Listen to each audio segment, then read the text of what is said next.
It is a great honor and a privilege to introduce Lea Saller. We share your beautiful apartment in Bnei Brak, and your maiden name was Goldschmidt, and you were born in Amsterdam.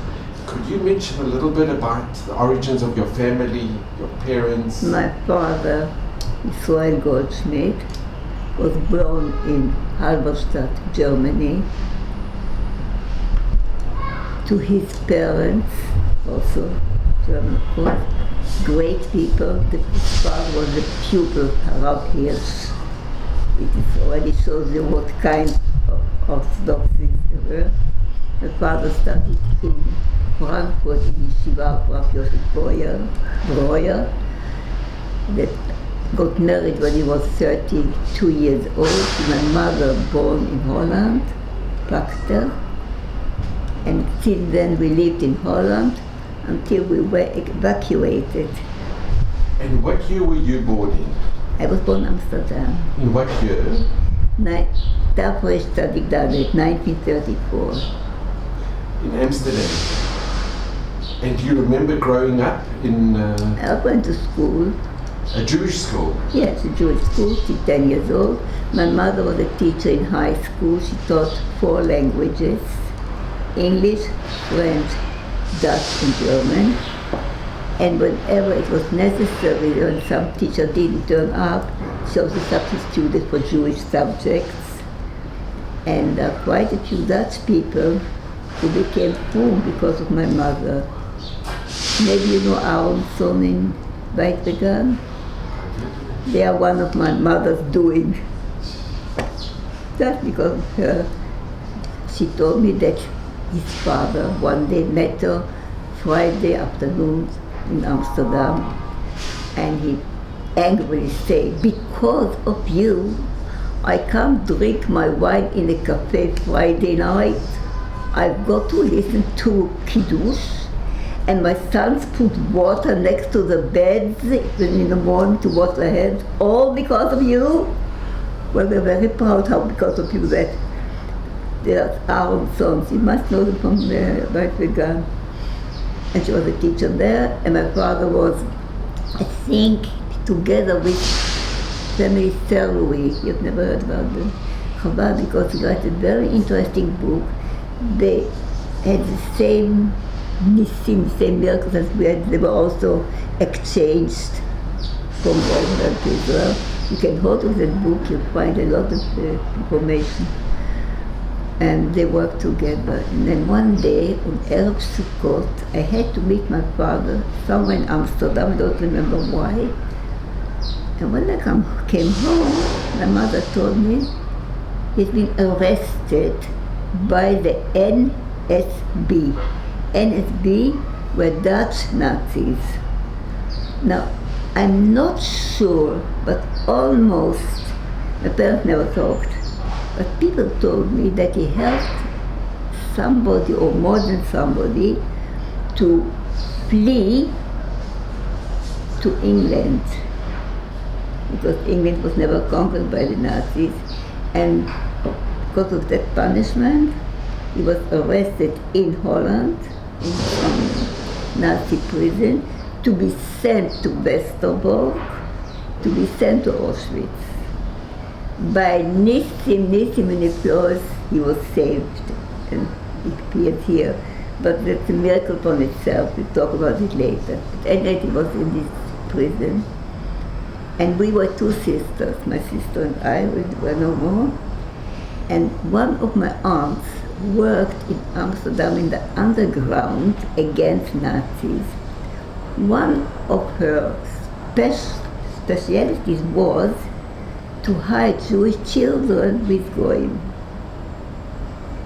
And my sister was very blonde with large blue eyes, looked like a real Aryan girl. And I looked more Jewish. I said, I can save her, but the bigger one I can't. So she was hid by some Goyim. Now, my mother was allowed to send clean laundry to my father in prison, and he was allowed to send the used laundry to her to be washed. So she wrote to him on her sleeve or somewhere, what happened that my sister Vitya has been hit by some going in to nowhere. He gets the answer a week later, again in the same way, a German sentence. The German sentence, I say it in English more or less, you don't understand German, do you? No, you can say it in German. Ah, okay. From Yiddish. No, I tried in English. It's preferable that the rose will be necked than libol. Libol means, when flowers don't look nice anymore, I say it in English. The flowers are not fresh anymore. They, what? In Navlu. Perish, they... That, my mother didn't understand. That was the reaction to her telling that the child, 8 years old, was hit. My grandparents left Germany after the Kristallnacht and they fled to Holland. So she went to her father-in-law. Mother, my father-in-law was quite cultured, and he said the following: one of the great writings of some Goy or other wrote that Goy, Paris of Germany, saw the daughter of a father, and the daughter was very beautiful, and he said, tomorrow morning I come and take your daughter whether you like it or not. They killed her, saying, Adib,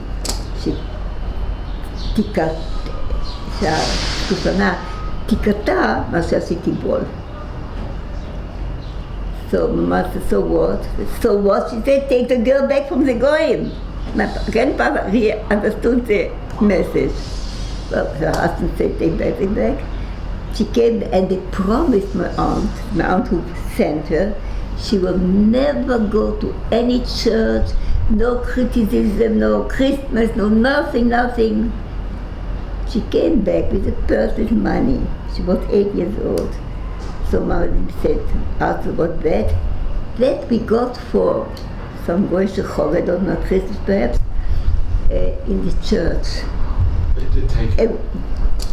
She was 10 days she was there. And my father wrote, עדיף שסודנתי קטע מאשר תיבול. And Kleiner Horus had got a big family, children, grandchildren.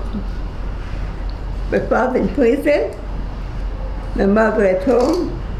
And this is a picture. And the child, and the child was saved. And the generations are excellent. This is a picture of your father. His grandson is Rosh Yeshiva in Jerusalem. Of which yeshiva? Don't know what it's called. Wow. And so, etc. Do you know family Grilak? He's the editor of Mishpacha.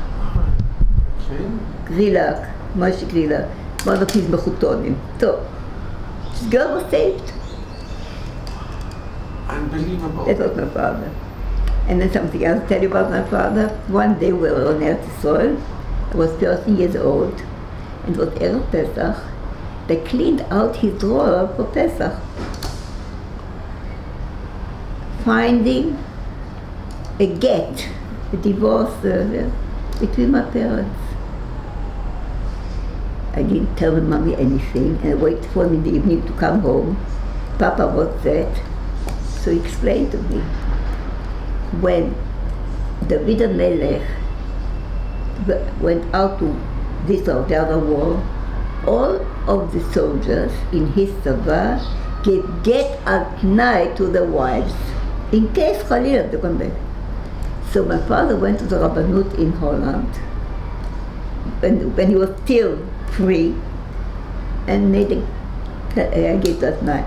Lama. So I'm afraid. Oh, don't be so pessimistic. Nothing is going to happen. The Germans are very cultured people. How many would not remain? Yeah, it's so But true. I didn't understand that. I only saw something. I know it was a photocopy. A photocopy of long ago was black paper with white letters. And I only see get I didn't read anymore. That was my father. A tzaddik, a real tzaddik. To think. You say it, Chaznish said it.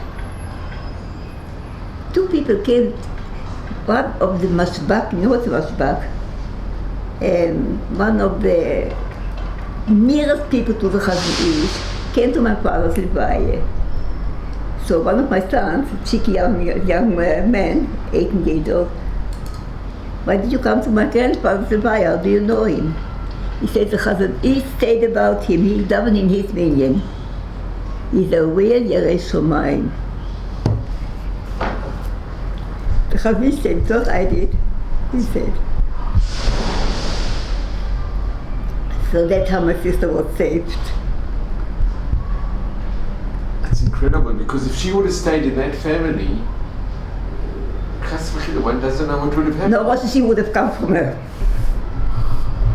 No. Many children never returned. The stories. Never. So that was, if you want. So I told you two stories, the rest you understand yourself. Those were my parents. All the pictures we have, my mother's work. So your mother was an artist. It's beautiful. And can I ask you, when the Germans invaded Holland and Amsterdam, do you remember when they came into Amsterdam? Look, I personally did not suffer. My father was taken to prison, but we stayed at home. And I remember that I still remember, it's already 70, almost 80 years ago, that I waited for the Germans to evacuate us to Westerbrok. I wanted my father back. And that, because we didn't realize what's going to happen there. I wanted one day, I wanted to see my father, my papa. And that happened. The Germans went with exact lists from house to house, took the people, sent them to Westerbrok, and from Westerbrok, most of them were sent to Auschwitz. And we were sent to Bergen Belsen, and you'll find the reasons here, because we are among the 222 unbelievable lucky people we were liberated during the war in July 1944. It is before the end of the war.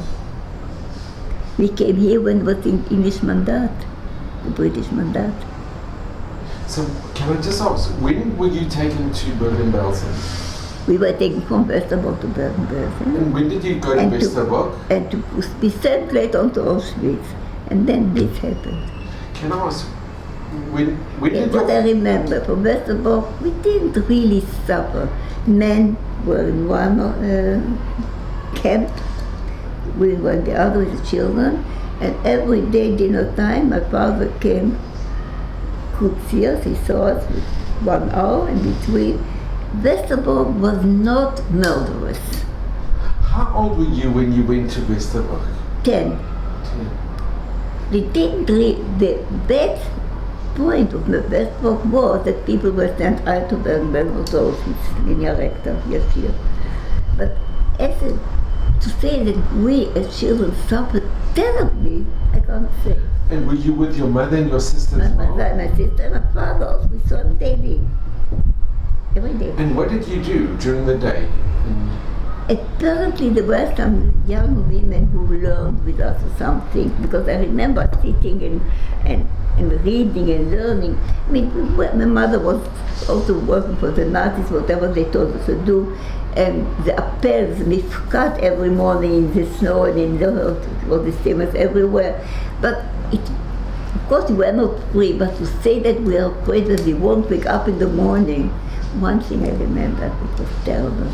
Every Tuesday evening, a Nazi entered the block, this big street, with a few hundred people, where people sleeping there, and read out very clearly all the names of the people have to be ready tomorrow morning to be sent to Auschwitz. Because Westerbrok and Bergen Belsen, both places, were really תחנות ביניים. It was transit camps. And I remember the murder standing there in a very Yiddische Ordnung, Seder. Then people started crying. I didn't understand what they don't understand why they're crying. Were there other children there as well? Although I think I was pessimistic, because when we were saved and sent out of Germany to go to Eretz Israel, we were happy, excited. And I remember thinking, not saying, thinking, people can keep sheep. Do they believe the Germans? And until I saw Arabs in Syria, because we traveled by train, because the sea was מוקשים, I say in English, couldn't travel by ship, by sea, because everything was with torpedoes and underground. So when we saw Syria, I saw the Arabs, and I saw from pictures, I remember pictures that the Eretz Israel are Arabs. So then I started to believe, after being a week on the way, that I remember. How stupid are my parents? How they got to grow up? I just believe.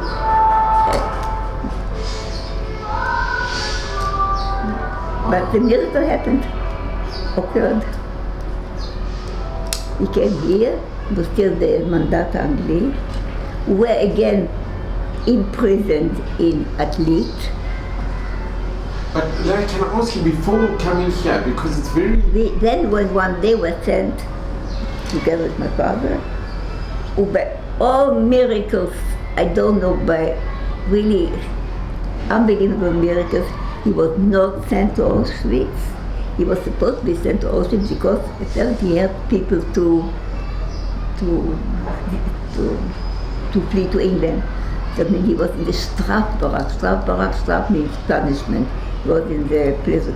But by Nissen, he was not sent to Auschwitz. His feelings were sent already. He saw a man one night, all of a sudden, we were put into a train. But can I ask, do you remember your father coming home? No, he didn't come home. He was sent linea recta from prison to Westerbrok. And you met him? And that's why I wanted to go to Westerbrok. That I wait for the Nazis to come and take us. So That I remember. I've got a few things I do remember. So Lea, you remember leaving your home? And my father was there standing, and that was in the Ein Olam Haba. It must have been very emotional when you saw your father. Very emotional. He had no sons. I was his son. So you weren't upset that you were leaving Amsterdam to go to Westerbrok? You actually... No, I had only one thing in mind. That you're going to see your father? Papa. And your mother as well? She was... Well, you know what she did? When he was in prison, she went into the office, into the headquarters of the Gestapo, my mother, and started arguing with them. So people said, don't go, you'll never come out alive. So she said, "Well, I've got to stop my husband."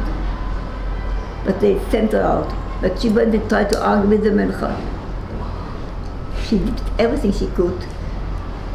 And then she sent a telegram to my aunt, my father's sister, who lived in Jerusalem. They left Vienna a bit earlier. And she sent a telegram that my father is in prison, is in danger, So I go to the Kotel, that's what she wrote. So of course my aunt immediately organized a meeting to the Kotel, but her husband, Zichrono Livracha, was a good friend of Moshe Bloy. Have you ever heard about it? Rosh Agudat Israel, not Israel. And he was a friend with Itzhak Levin. So my father was on the list. Only because my mother sent a telegram to Chula Kotel. So they went, but also into Moshe Bloy. Talking about miracles. Lea, can I ask, Before you were sent to Westerbrok, did you have to wear the yellow star? The yacht. Yacht. That is called yacht. And you remember? J-double-O-T, of course. It had to be the stone everybody wore. And my mother was not allowed to use a bicycle anymore. So when she needed a bicycle to send some to my father to prison, she just took off the star and went to bicycle. Because we were not allowed to use trams or buses or anything. She was a very courageous lady, very, very much so. She was terrific. And she saved a second cousin of mine from the Goyim after the war. So during the war in Westerbrok, her cousin and her husband told her that they have a 1-year-old boy who was hidden by the Goyim, and if anyone stays alive, they should save him. After the war, my mother realized that his parents were killed, but she wanted their last bakasha was to save their child. End of the story. He learned today in Koilel Chazonish. But she fought. But at that time, it was straight after the war. We were not rich. We were the opposite. We had nothing. But my father saved money for her for an air ticket, which cost a lot at that time, to go to Amsterdam to fight with those goyim, to give the child back, because they only returned children to parents. And he had the first cousin, the child, who later on married Goya. He said, "You can stay with them, I don't care." And he was nearer to the child than my mother was. But she fought with lawyers, she fought with judges, and I tell you today, he doesn't call Chazishim Nebrak, such a good. Where did she bring him? That woman knew no boundary. Whatever she decided has to be done, she did. But that's Pakter. They are all of them like that. Tell Tali, can tell you more details than I know, because later on he lived in Holland with my uncle. My uncle was the Rab of Amsterdam, Rab Schuster. Do you know Krasnika perhaps? Well, her parents, her mother was my mother's sister. So the child was saved during the Tzena. So my father said to my mother, he wrote a letter that there was no telephone, don't bring him to Israel, because this child had very good food with the goyim. If you bring him now into the Tzena, he'll want to go back. Leave him in Holland with Schuster, with the chief rabbi, no bad education at all, and it's his aunt, like my mother was his aunt. And he stayed there, and they told him to Israel. He doesn't call Chaznish. I tell you, during one of the Batei Mishpat, yet they had to clearly said, if a father, a foster father, wants to keep a child for religious purposes, don't agree to it. But if psychological, it's healthy for a child to stay with the goyim, that was the idea of the goyish of the judges in Holland. During one of the hapsakot between one reading and the other, my mother was sitting next to that father. So she would say to her, "Excuse me, Mrs. Goldschmidt, that I'm fighting against you, but I want them to become a priest." My mother heard that. She went after the hapsakat somewhere between some break.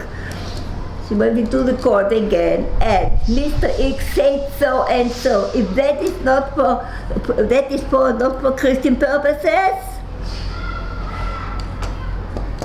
She fought like a lion, but so then already that was already the beginning of the victory.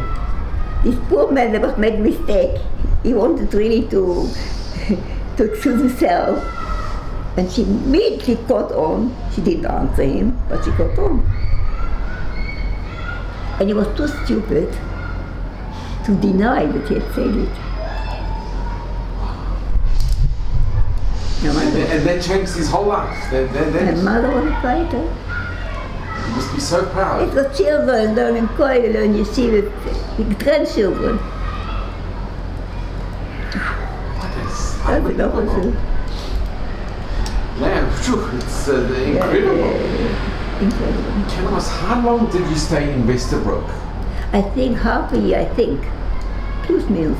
Half a year in Westerbrok, half a year in Bergen Belsen. Now, do you remember being transported from Westerbrok to Bergen Belsen? Yeah, they were taken to Westerbrok Bergen. Of course I remember the train journey.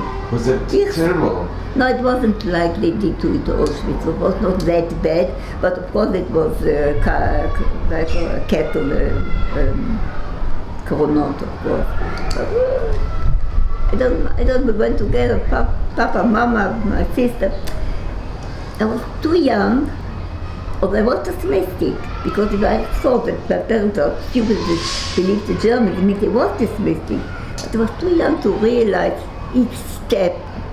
That was because when we went to Bergen, we didn't know that that didn't happen yet. But in Bergen, we were sent to everywhere. I remember we went to, Bergen is a very small place. It's next to Hanover. Hanover is a big town in Germany. And we walked out in the night, and I still remember seeing a shop, Apotheke. Apotheke is a German word for pharmacy. For pharmacy. What? I thought to myself, shops are still open? Are there still shops in the world? That means I lived in two worlds really. One world was a concentration camp. And then all of a sudden I see a shop open, a store. Apotheke, I think it was dark, it was after that. And I see the little things you remember. And then we were taken by train to Vienna. I just want to ask you a little Here's bit. the map. With Bergen Belsen, Yes. how long did you stay in Bergen Belsen? We stayed with my mother, we also met our father every day, because Bergen Belsen was not murderous until we had left. There was a lot of There was. As soon as we had left, it was not anymore an Austausch, a transfer camp. It was a camp. They called the Belgian transfer. We are sent from one place to the other. And in Bergen In Belsen, quotation marks. did you stay together with your mother and your sister? You were in the same log, in the same 1 to 3 beds. There's 3 beds on there, or 4, I don't know. And did you have enough food, or was it very difficult? Oh, no, I don't remember. I was sick. Apparently from not eating enough. But, I was a child, and a child gets used to its environment very, very rapidly, very quickly. We didn't really suffer. We had to stand hours in the snow. So we stood. There was little food, so there was little food. We didn't have the worry of what's going to happen tomorrow. Then I doesn't think so far. I had my mother, I had my father. I saw my father every day. Well, that was one more. And what did you do? Did your mother teach you a little bit? No, my mother had to work. But I think there were some people in Westerbrok and in Bergen Belsen who did take care of the children. I think so, because I remember us sitting around the table and apparently listening to something. But I was quite often ill. Kidneys, different things couldn't be helped. As soon as we came to Israel, I was evacuated to Balak, to Sharet Tzedek, because it was a whole lot to repair. Lea, I just want to ask before we go, in Bergen Belsen, did you meet any other girls from Holland, from Amsterdam? We did, but I don't remember. Even now I don't know any Dutch people, because people usually people from Europe and America live in Jerusalem, not in Westerbrok. So I don't know really any. I met my grandparents, we were together. My grandparents and us were together. But my grandparents never passed away in Belgium. Both of them. Unfortunately. But I can't say that we didn't suffer what people suffered in Auschwitz. We didn't suffer what people suffered in Belgium after the exchange. We were the last people being in Belgium, and people were not killed, were not murdered. People died from there was also everything and anything. Typhus. There was a lot of course, but people were not killed. That happened straight after. Then already Belgium came like Dachau and Buchenwald and all the rest. Were you in a special section of Bergen Belsen? No, we were all together because when we came to Bergen Belsen, we didn't yet know that we were going to be exchanged. We didn't know what happened in Israel here with Moshe Bloy and Rav Levin. So could you tell a little bit about what this exchange was? I tell you about the journey, I remember. But the exchange, what was the exchange? That was, you'll be able to read it much better than I know, because I don't know the details. The details didn't really, I didn't know them. Maybe my parents was probably afterwards heard about them. So here I'm going to show... And then you can also read in this book which I told you, this book, I'm going to just show this is from Bergen Belsen, Palestine, July 1944, and inside the book it's got your family. It's got a list of... an English part which will tell you exactly how this exchange came, how it happened really. So it was the Templars. Yes, there was kind of getting a visa with South America something, but that you can read here. And then I very, very much recommend this book, and also written by Shmuel Serli. If I write it down. No, it's fine. No, because and I want to. Naftali Schule's got them. Schule.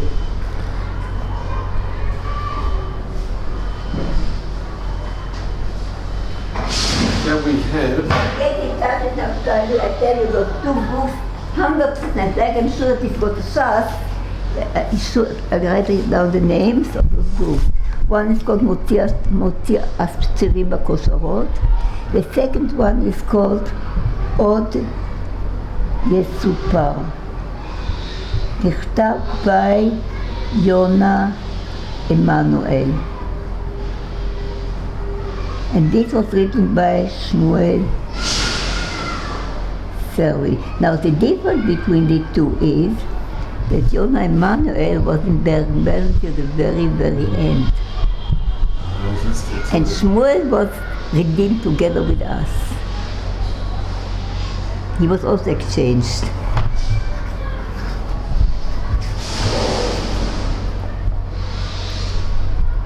He, his mother and brother, and his father was sent to Dachau, to Auschwitz. So here, this Samuel Serli wrote the book Motzi Bakosharot. He was also saved by exchange. And I'm sure Naftali has got both books, because they're both relations of the student. So yeah, this is a list. I'm going to just read. This is a list of persons who arrived in Palestine in July 44.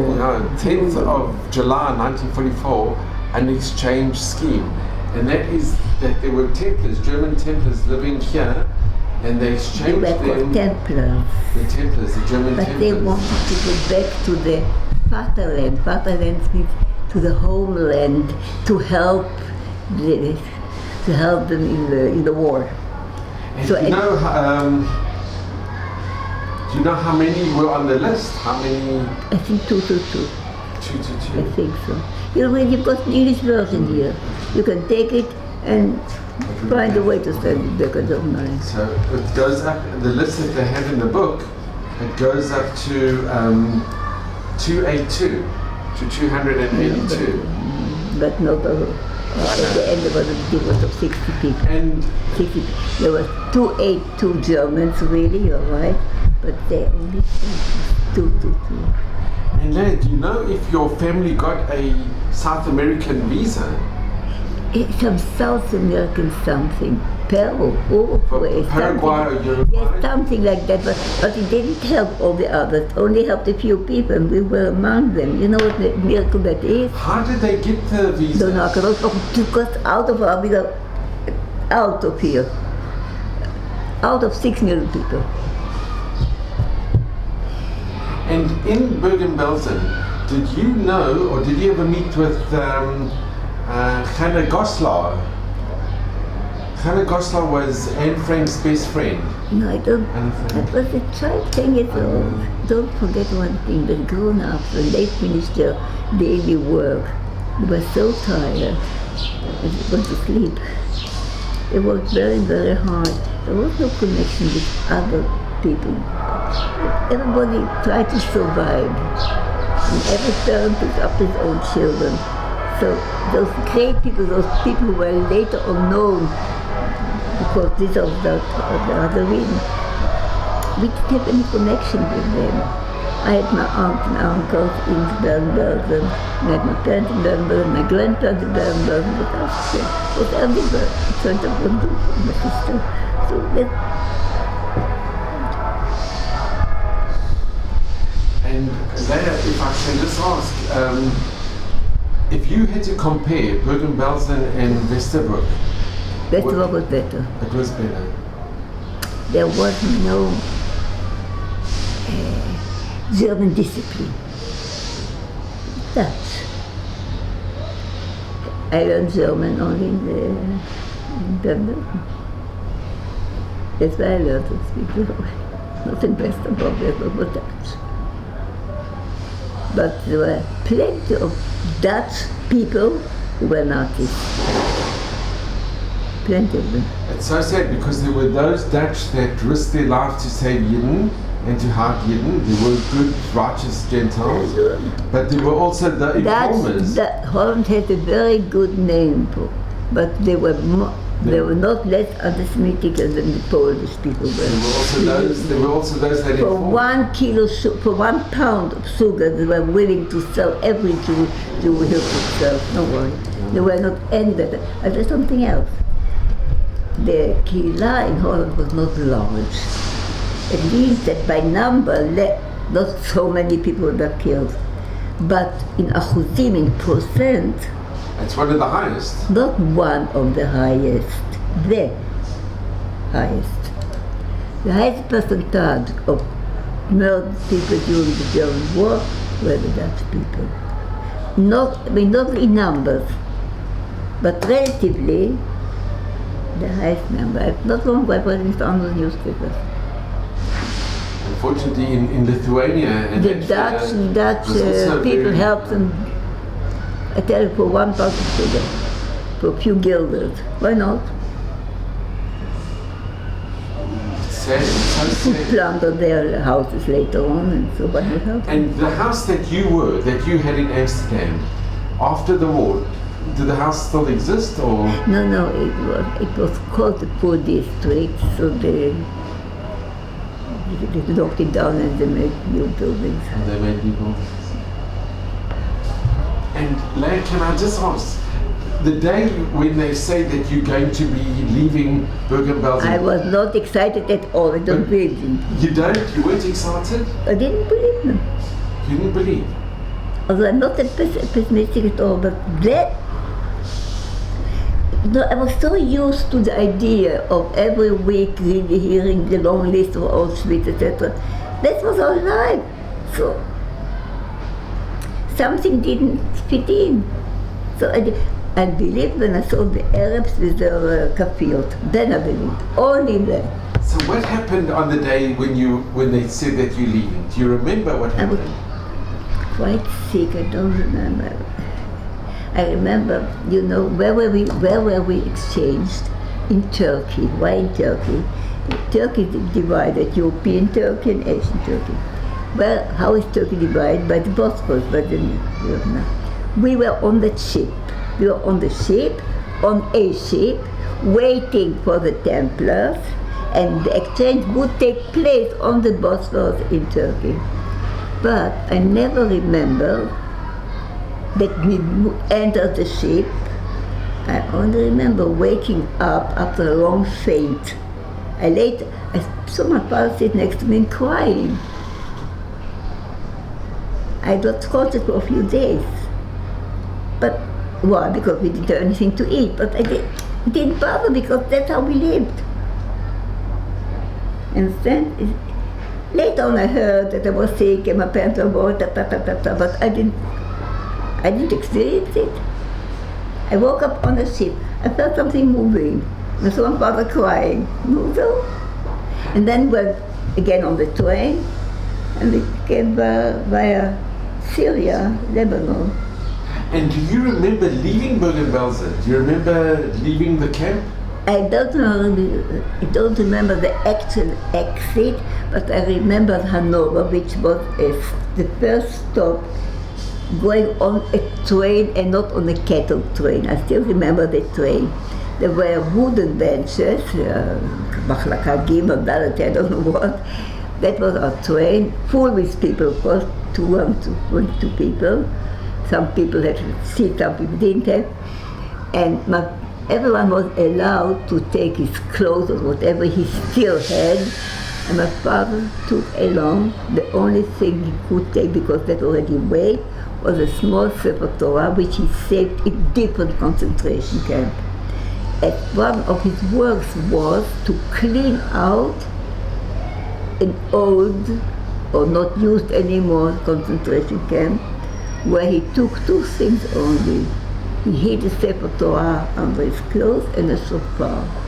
And it was Erev Rosh Hashanah, and it was the only shofar in the Onochaneh. Where was this? In Bergen Belsen? No, in Westerbrok Bergen. In Westerbrok.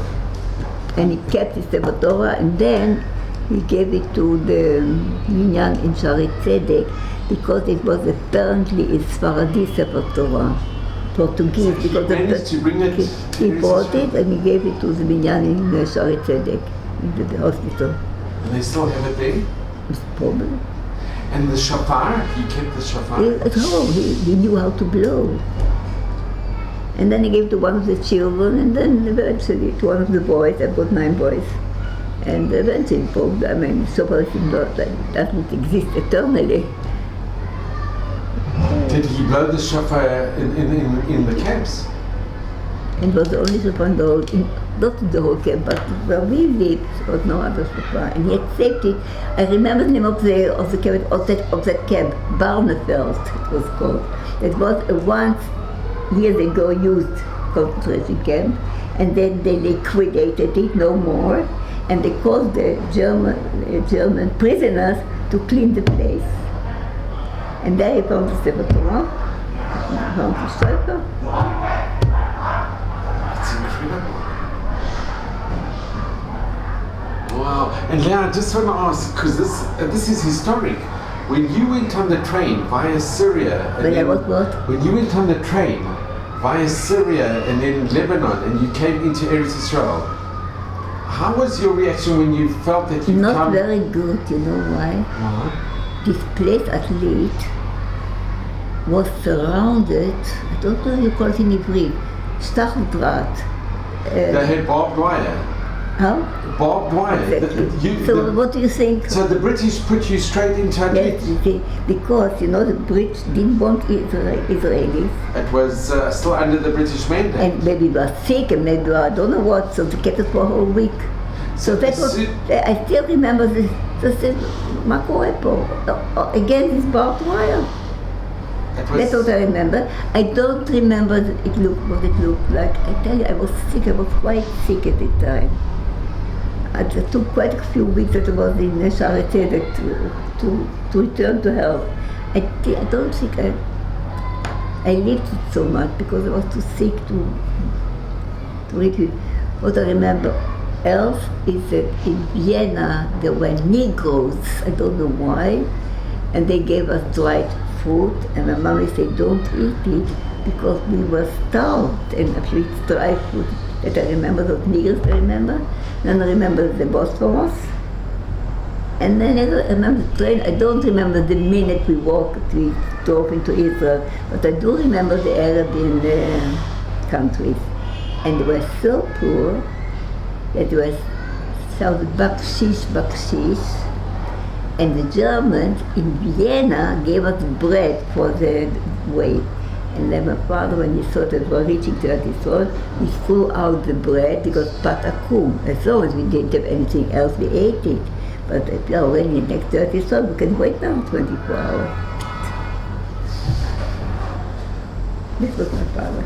So from Atlit, you went straight to Yerushalayim, to Sharet Tzedek? Yes, we went to Yerushalayim. He called a place in Chok HaChabashim called Beit Olim.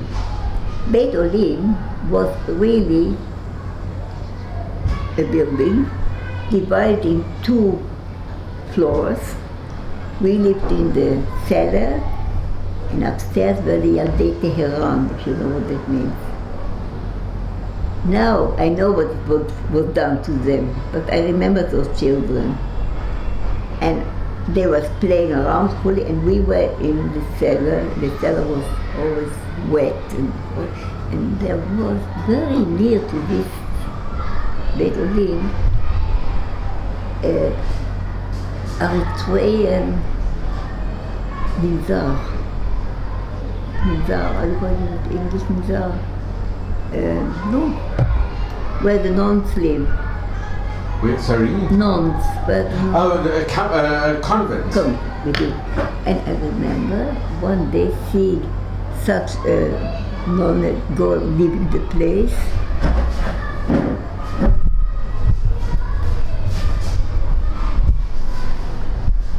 You see what I did? You didn't look.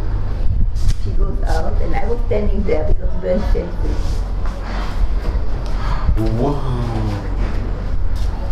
She came in, the small one, on the small body. She could have been a Yiddishite. She might have. I didn't realize it myself. I didn't realize what I saw. But later on I understood what I saw, what I had seen.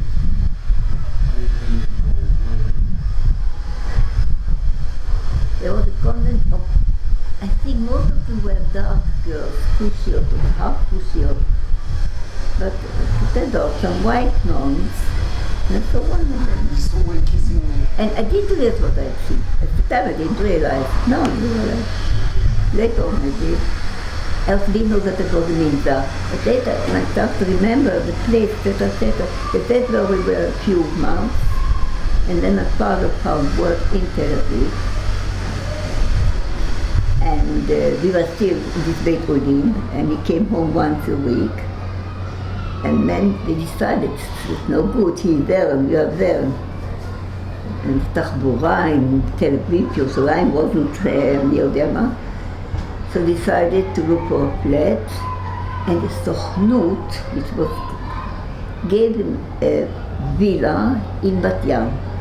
Suggested him to be in Bat Yam, and as you are from Bergen Belsen, you get it b'chinam, free. So he asked, is there a Beit Yaakov here in Bat Yam? Bat Yam at that time was no food בכלל, עוד בכלל שם. לא, אין. Papa said, no, thank you. Then they went to Bnei Barak and found a flat, 2 rooms,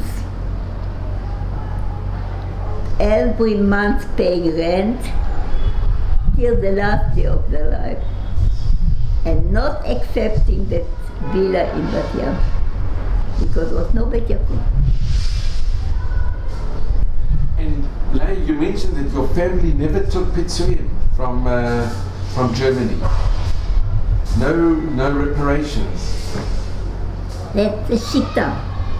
Have you heard about brisk?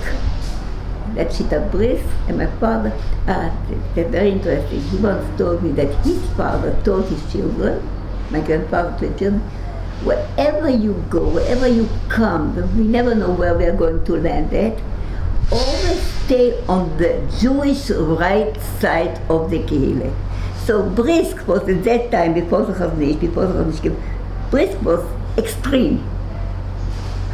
And here then, because it was Chazanish. And Baruch Hashem, all my children, I've got 10 children, one daughter, all of them, no complaints. And you grew up in Bnei Brak? And my parents were niftaru, passed away in that 2-room flat in the Rehov Rav Kook down here. Not accepting a free villa in Bat Yam. Today Bat Yam has got Jewish people. But that wasn't. And then nobody thought that you can travel to Tel Aviv, to Bet Yaakov. Today we don't care. Because so we went to Bnei Brak, my parents, both of them, Zechronam Livracha, and saw somebody sitting, waiting for a bus. But evening they went off, never did not find any flat. So they went, going back to Yerushalayim. And then my mother saw somebody, she said to Father, I'm going to ask him. So Pastor, look here, old man, mach Patcha. So she went to talk to me Yiddish, she didn't know Hebrew yet, and he didn't know English, that's what, etc. Yeah, opposite where there is the empty flat of 2 rooms. That's where we landed. So, Lea, you've seen Bnei Brak grow and become... And that's where many orphans of war found the substitute of parents. Many of my cousins and not cousins, and even people who didn't know, everybody knew my parents' address for years. And can I ask that you must have known Rav Kahneman from Polovitch. Rav Kahneman. I know him, I didn't know him, but you must have seen him, or... I think it's a nice story about him. Dr. Rothschild, when he started his hospital here, people said, oh, Dr. Rothschild, hospital in Bnei Brak, Tel HaShomer, Ichilov, Wolfson, there's so many Bate Cholim, you're dreaming! He said, I'm dreaming, but I don't sleep. And he said this word, he learned from Rav Kahneman. Rav Kahneman lost a wife and 3 children in the war. He came here and he lost his yeshiva in the war. And he came here going to set up a yeshiva for 600 boys who wanted to learn. So he said, ihr cholemt, you're dreaming. Ich cholem, aber ich schlaf nicht. He had a very close connection with South Africa, with the Yidden in South Africa. Rav Kahneman used to come to South Africa. My cousin also used to come to South Africa, Shlomo Pappenheim. That's not my cousin, from my father's side.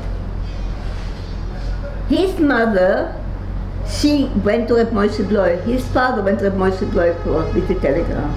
Shlomo Pappenheim was my first cousin. And that telegram, in a way, that put you on the list for the exchange. I don't remember, exactly. Have you ever met Reb Shlomo Pappenheim? No. You know the name. Beit Lifleites, Beit Olot, Beit Achlama. That's all my cousin. Very choshev. He passed away about a year and a half ago. He was special. Shlomo, he went a lot every year went to South Africa. But Naftali and Abraham are my mother's side. And Shlomo was my father's side. And Lea, I just want to ask you,